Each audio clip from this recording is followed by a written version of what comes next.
Welcome, everybody, to the A Little Less Fear podcast. I'm your host for the show, Dr. Lino Martinez. Oh, yeah.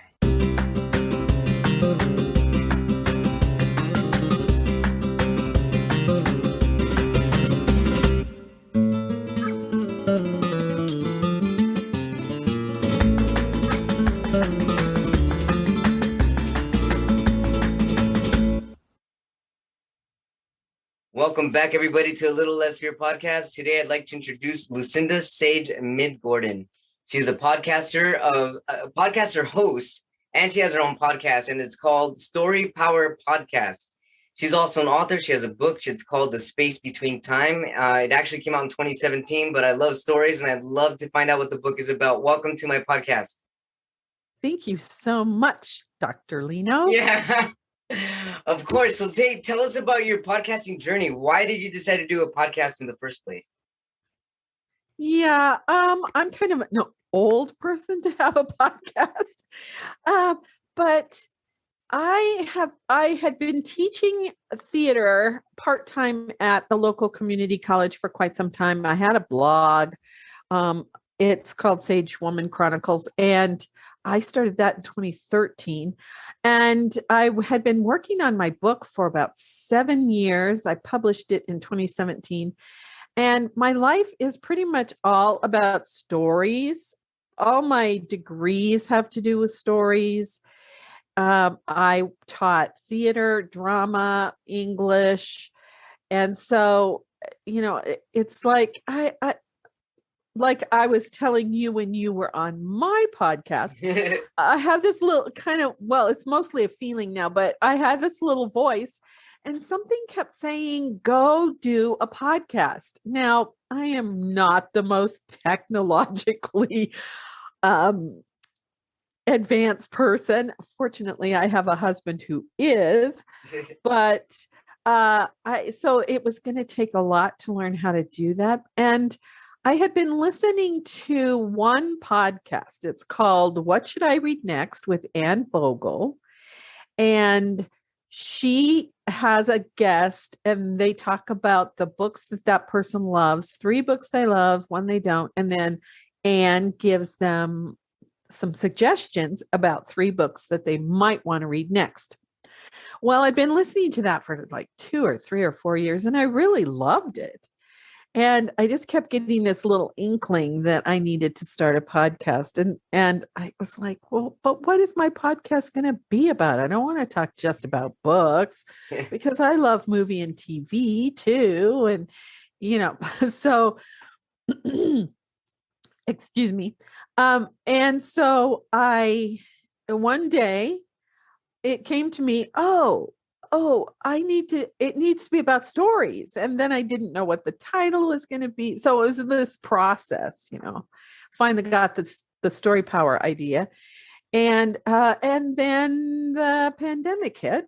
And so I had time because I was teaching my acting classes and my other classes online, from home, that I had time to learn how to use GarageBand. I learned how to record. And I was already using Zoom because that's how we were teaching the classes online. Right. And so, but I had to learn a lot of other things, and my husband had to help me with a lot of it. But you have an incredible voice. You didn't do anything to change that, correct? I mean, that's a natural part of you.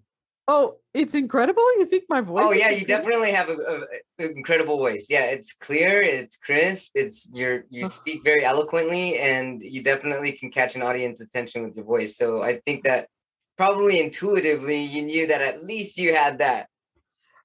No, I didn't. Oh, because even though I had been an actor when I was a lot younger, I don't think I have that great of a voice. I don't know what it is. I don't really like it that much, or at least I didn't. But I do remember when I was in 3rd grade, this happened when I was in 3rd grade. I cannot remember what the question was, but the answer was multiplication. And so I said multiplication, and the teacher stopped and said, "Oh my gosh, everybody listen to Lucinda say multiplication. She says every single part of the word." And I was like, "Oh." Yeah, I noticed that when I was on your podcast, is you speak very clearly and you pronounce like every just what's the word, synthet, not symphonically? Is that the word I'm thinking of?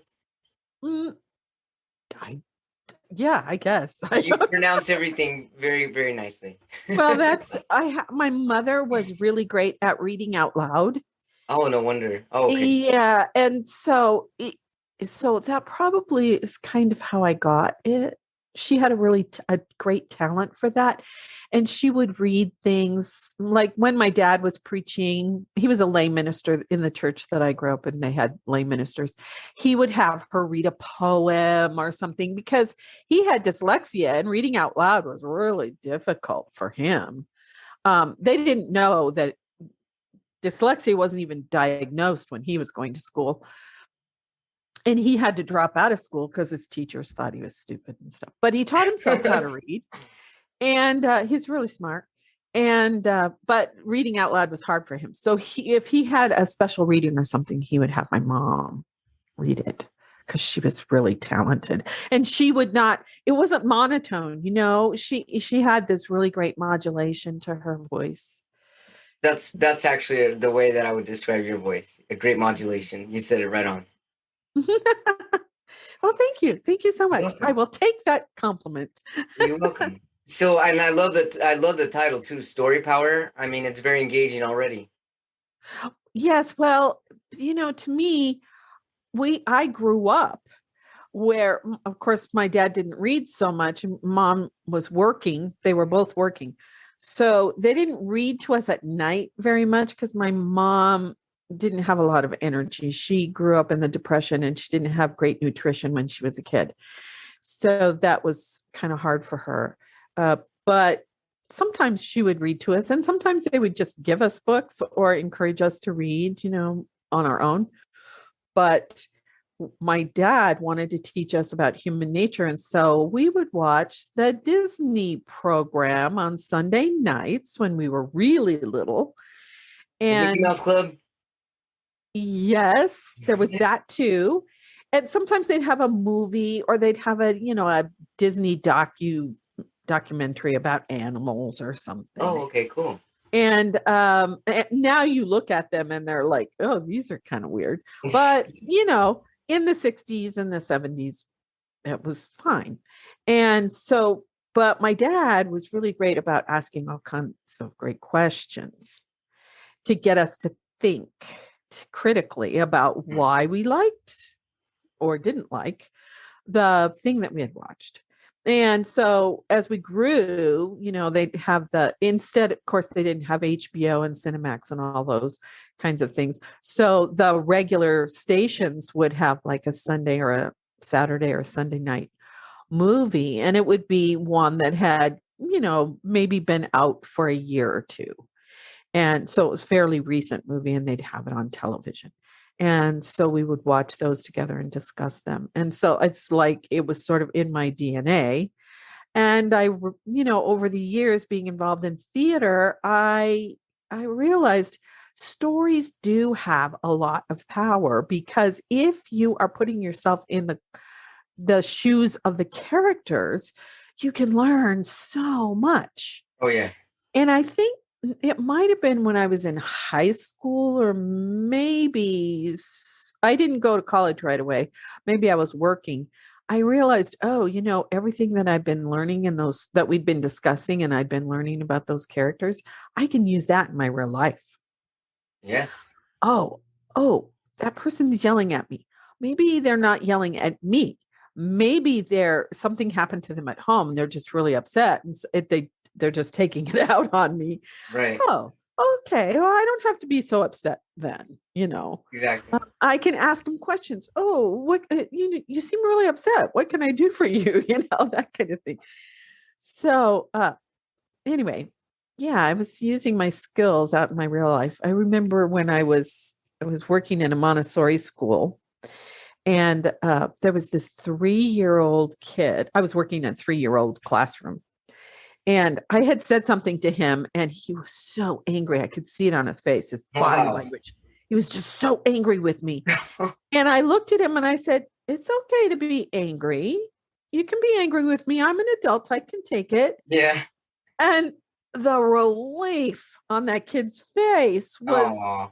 so amazing. It's like no adult had ever given him permission to be angry with an Wow. adult, you know? So that taught me something. Yeah, that's huge. Yeah, taught me a lot. So there have been other times in my life where, you know, I say stuff like that and it's, oh, the reaction is just so amazing.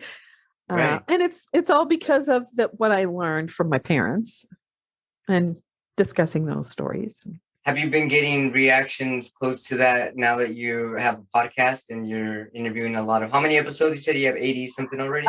Well, the one that you and I did is 84, but unfortunately, that's not even going to air until a year from now. Yeah. Podmatch has sent me so many people that I had to hide my host profile because Yeah, I'm pretty much reaching that limit too. I hear you there. yeah, for at least for a while. So yeah, I do get great reactions from the people that I interview. I don't get a lot of comments, but I do get likes. I do get people on because I put it on my website, but it also goes out to other outlets as well. The podcast does. But I do get likes, and I've had some comments on Apple Podcasts. I don't pay attention to Spotify and Google. I don't know if I've had any comments from those. What do you enjoy about podcasting, Lucinda? Talking to people. I'm curious. I want to know. I want, sometimes I think I scare people because I'll ask them a lot of questions and then they're like, well, they're not used to people asking so many questions. So I've had to learn to be really careful. But podcasters, people who are guests on podcasts, they're like, oh yeah, ask me anything. Right. So that's really nice. But in my private or personal life, sometimes I get too enthusiastic. Yeah. and I put people off, especially if, they're not white. Mm-hmm. And I'm asking them a bunch of questions because I'm curious. I want to know what their life's like, Sure. And when I worked in teaching in Douglas, which is a border town, most of the students were of Mexican descent. And so it was great because after a while, they got used to the fact that I wanted to know about their culture. I wanted to know why they were, having this festival or what a quinceañera was. Because I grew up in the Pacific Northwest. They said, wow. You don't know what a quinceañera is? I said, well, I grew up next to the Canadian border. Yeah. Wow. Yeah. If you want to ask me about, a potlatch or something, I could tell you about that. But or if you want to know about something from Canada, I could tell you about that. But anyway, so how did your book came out in 2017? The Space Between Time. I love that. I love that title too. How did that book come about, and what's it about? Well, the title, you can thank the Beatles for the title. Oh, I love the Beatles. Yeah. I had no idea what I was going to call it. And I was getting near the end of writing the first draft, and I had no idea what I was going to call it. And I was driving home from teaching and I was listening to the Beatles, and I don't even remember what song, but they were talking about the space and time. And I said, oh, that's the title of my book. So the book is it's a 2-timeline book, which is really popular now, I know. But I do not have my person in the present actually travel back in time. It's just her consciousness that enters her 3 times great grandmother's consciousness. So Oh, she wow. lives with her for a little while, and then she can go back home again, and no time has passed Oh, at whoa. home. Yeah. So it starts off with Jenna in the present. Uh, it starts off with her fiance breaking their engagement at like 5 o'clock in the morning or something like that. And so she gets ready and goes to work. And while she's at work, she gets a phone call. She lives in Portland, Oregon, and her mother lives in Roseburg, Oregon, which is in southern Oregon. And she gets a phone call that her mother's been in this really terrible accident and she needs to come right away. So she drives, takes 4 hours, I think, to drive from Portland to Roseburg. And she gets there before her mother dies, but she's brain dead, unfortunately. And so her mother dies, and she has this really great support group there. All her mother's friends are there with her. But her father's already dead. So, she doesn't have any family left, really. I mean, she might have cousins, but they never got together. So pretty much she's alone. And her mother's house is paid for, and so she inherits the house. And then she goes back to work and she loses her job because someone's framed her for embezzlement. And so she three blows all in 1 week. And so she goes back to Roseburg and she's cleaning out her mom's house, going through her mom's stuff, and she finds this box that has never been it's got a lock on it and it's never been opened. It looks, kind of rusty, the lock does. So when she finds the key, she opens it up and it has the journals of her 3 times great grandmother and 1 journal of her 3 times great grandfather. And so, excuse me, I don't know why I'm doing that so much. And so when she opens up the book and the first journal and starts to read it, her consciousness goes into her 3 times great grandmother, whose name is Morgan. And it happens to be the day that Morgan's father's funeral. Oh, wow. And she lives in Vermont. She's in her 20s. She's not married. So of course she's an old maid, but she's gone to teacher college and so she could become a teacher. And so she has this offer to go to Oregon to become a teacher. And it's 1859. It's 1859. It's the year that Oregon became a state. So Wow. It's California and Oregon are states. And then there's this huge gap between all the other states. But she has an aunt. Her mother's aunt lives in Boston and she's wealthy and she wants Morgan to come and live with her. Well, Morgan doesn't want that. So she has to get the help of her friends so she can escape her aunt because her aunt's very controlling. And so there's the whole thing of the Oregon Trail. I had to do all this because I'm an Oregon Trail descendant. My mom's family on both sides traveled on the Oregon Trail. And so I had to do all this research about that. That was really fun. But in the meantime, Jenna is trying to deal with this whole being framed for embezzlement issue. And she feels totally deflated because she thought the job that she had was an editor in publishing. She thought that was her calling, and then she lost that job. And so, she's going through all this self-examination. And so when she gets to go live life with Morgan, it kind of helps her. It helps her. Yeah. And so there's a whole lot of stuff that happens. My friend, who is now dead, unfortunately, Deborah Strait, said, you've got to beat up your character in the middle of the book. And that was a hard thing to do. But so Jenna goes through kind of a lot of hard things, and so does Morgan. So, in the end, though, what they both learn is that life doesn't always turn out the way you think that it should, but usually if you're open-hearted and open-minded, it takes you to the place where you are meant to be. Absolutely. That's kind of the theme of the book. That's excellent. So how did you even come up with that story in its entirety? Well, to tell you the truth, it actually started off many, many years before, when my father, my husband and I had gone to visit my parents we live on the eastern side of Arizona. They lived on the western side of Arizona near the California border.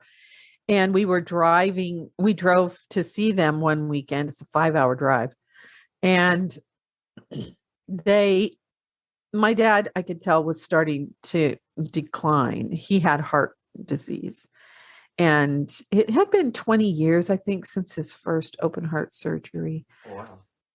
And he's my mentor, so as we're driving home for 5 hours, I got this idea about a book about a daughter and how much she loved her father. And that there is that component in the book, but that's not really what it ended up being. You always have an idea. Well, at least I do. I have an idea and then it morphs into something else. So I think maybe a lot of fiction writers have that happen to them, where they get this little nugget of an idea and then it morphs into something else, or it expands into something that they weren't expecting. Right. And that's kind of what your book sounds like it could definitely be a movie. Have you ever thought about that? Well, someone else said that to me, and I said, well, I don't know anybody in the film industry, so they'd have to read the book, and I don't think I would want to write the screenplay. I took playwriting in graduate school, but no, that's just not my forte. Somebody else would have to write the screenplay. Yeah, it's tough. It's definitely tough. Yeah. Or it could be because it's pretty long. It could be a short mini series. Yeah. It sounds like it. Mm-hmm. Sounds incredible. So tell us about your theater background. I actually wrote a play. I co-wrote a play. It was a play about transgenders coming out and what they face in families. And this was probably about the same year your book came out, about 2017. It's been a long time. So I do know what it's like to go from being a regular storyteller, writing, freelance writer, and then all of a sudden have to change your format to like a playwright, which is completely different. And because I'm not a playwright, going into that format almost took away, I felt, a lot of my creativity because I was too busy focusing on the format rather than the flow. Yeah. So that was just my experience with it. But I mean, what about your theater background? How did that help you out with this? Well, I started writing it. When I started writing it, I heard all the dialogue first. Okay. Pretty much. I'm used to dialogue. Yeah. So, and I mean, there are authors nowadays that do follow that 3-act format kind of thing that you have to have for screenwriting. And I didn't really do that. Although once I got the rough draft and I started editing, that was really my favorite part, because then I could figure out how to mold it to the plot outline. And that I used to teach about in English. And I could see where each woman was, what their inciting incident was, and the problems that they went through, and then their climax, and then and how to intertwine those. Yeah. I could figure that out. So I'm working on a sequel. There's only going to be one sequel, which I started right after I finished my rough draft. And Morgan in the past gets involved in the suffrage movement. But in 2014, which is when I finished my rough draft, there was nothing going on in the present. And now that there is, do I include COVID, all this stuff. Jenna gets involved in the current women's movement, but I have sort of stalled on it a little bit because I'm so busy creating a new online course. See, that was another little voice thing. You need to create this online course. And it's like, I'm so busy already. And I just retired and I'm so busy. Yeah. But it just came to me a couple of days ago because I've been having difficulty. How do I start this book? Well, so for Jenna, it's going to start when the first woman she and her family are going to the inauguration of the first woman president. Oh, wow. That's amazing. So that's how, yeah. So it'll be when her daughter, Jenna's daughter, is like 12 or 13 years old. Okay. Because the parts that I've written now are right around the time that Trump got elected. Mm-hmm. That's where I am mostly there with her timeline. So I'm going to have to fill in the gaps. But Morgan's timeline was easy to write because it's in the past, and I don't know why that's so much easier to write than what's going on in the current times. Probably because we don't really know how we feel about right. Yeah, exactly. With us right now. Yeah. Lucinda, thanks so much for sharing your incredible stories, your book, your podcast. Lucinda Sage-Midgorden, everybody. The book we just talked about, her book is called The Space Between Time.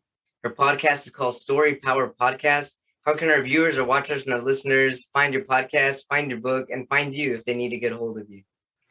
Almost everything is on my website, Sage Woman Chronicles, on WordPress at sagewoman.life.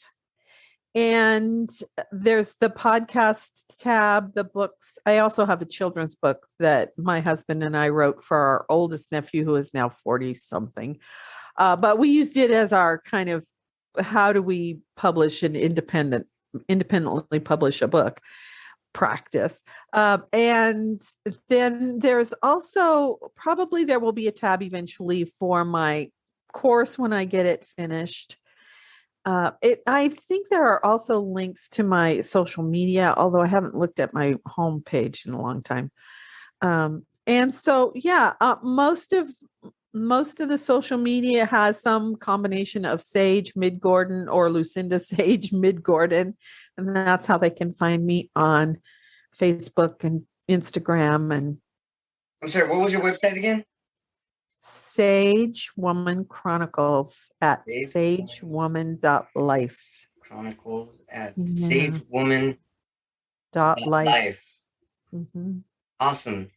Thanks so much, Lucinda Sage-Midgorden. I'm certain we're going to keep in touch. Thanks for sharing your love, your light, and your energy. And for those who are tuning in for the first time, don't forget to hit that subscribe button. Follow us for more information, more stories, more life experiences. And also make sure you tune into my website. That's where you'll find more episodes, past episodes, and our future episodes at www.alittlessfear.com. Thanks so much, everybody. Love you, and we'll keep in touch. I look forward to the next one coming up very soon. Love you all. Thank you, everybody, for tuning in to A Little Less Fear podcast. For more information on my social media pages, you can visit me at www.alittlessfear.com.